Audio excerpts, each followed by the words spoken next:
Dans cette vidéo, nous allons voir comment approcher une racine carrée par encadrement. Donc tout d'abord, voilà la situation.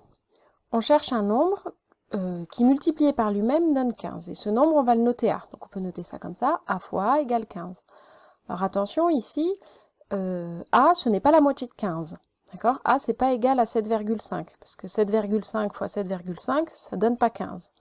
A ici, c'est ce qu'on appelle la racine carrée de 15. Et en fait, pour trouver ici la valeur de A, on va d'abord s'aider de la table de multiplication et on va regarder les carrés parfaits. Les carrés parfaits, c'est un entier multiplié par lui-même. Donc c'est les nombres ici notés en bleu, là, sur la diagonale de la table de multiplication. Et on regarde si on trouve notre nombre 15. 15 n'en fait pas partie.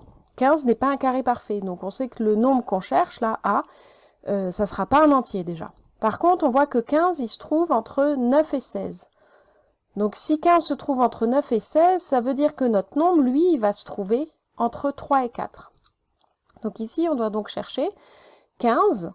Il est compris entre deux carrés. Le plus petit carré juste avant 15, c'est 9. Le plus grand carré juste après 15, c'est 16.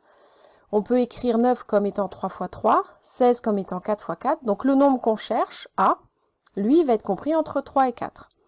Et là, on sort sa calculatrice et on va tester des nombres, du coup, entre 3 et 4. On peut commencer par 3,5. Donc on teste 3,5 fois 3,5, ça fait 12,25, c'est trop petit. Donc on va essayer un nombre entre 3,5 et 4. Par exemple, 3,8. 3,8 fois 3,8, ça fait 14,44. On s'en rapproche, mais c'est toujours pas 15. Donc on va essayer un nombre entre 3,8 et 3,9. On teste, et là, par contre, on est au-dessus de 15. Donc ça veut dire que le nombre qu'on cherche, il est entre 3,8 et 3,9. Mais on peut aussi s'arrêter là et regarder et se dire qu'on a une précision au dixième. On n'a pas exactement 15, mais on a une précision au dixième. Alors on va regarder entre 14,44 et 15,21, lequel est le plus proche de 15. Ici, j'ai presque 5 dixièmes, j'ai plus de 5 dixièmes pour aller à 15.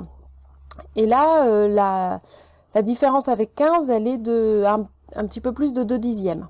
Donc du coup, c'est 15,21 qui est plus proche de 15 que 14,44. Donc une valeur approchée du nombre que l'on cherche, ça sera 3,9, c'est une valeur approchée au dixième. Et du coup, on utilise ce petit symbole, là, les petites vagues, pour dire que 3,9, c'est pas la valeur exacte, parce que 3,9 fois 3,9, ce n'est pas égal à 15. Par contre, c'est une valeur approchée au dixième. Donc 3,9 est une valeur approchée au dixième, du coup, de racine de 15. Après, on peut aussi affiner la recherche et se dire, entre 3,8 et 3,9, on peut tester d'autres nombres. Donc voilà les nombres que j'ai testés. 3,85, c'est trop petit. 3,86, c'est encore trop petit. 3,96, on est encore en dessous. 3,87, pardon, on est en dessous. 3,88, on est au-dessus. Donc, je sais que racine de 15 va se trouver entre 3,87 et 3,88. Après, je peux, entre ces deux nombres, pour prendre une valeur approchée au centième, je regarde lequel des deux est le plus proche de 15. Ici, c'est 14,9769 qui est plus proche de 15. Du coup, une valeur approchée au centième de racine de 15, ça sera 3,87. 3,87 est une valeur approchée au centième de racine de 15. Après, on pourrait aussi continuer encore la recherche et aller jusqu'au millième et chercher une valeur entre 3,87 et 3,88. Mais bon, on va s'arrêter là, c'est déjà pas mal.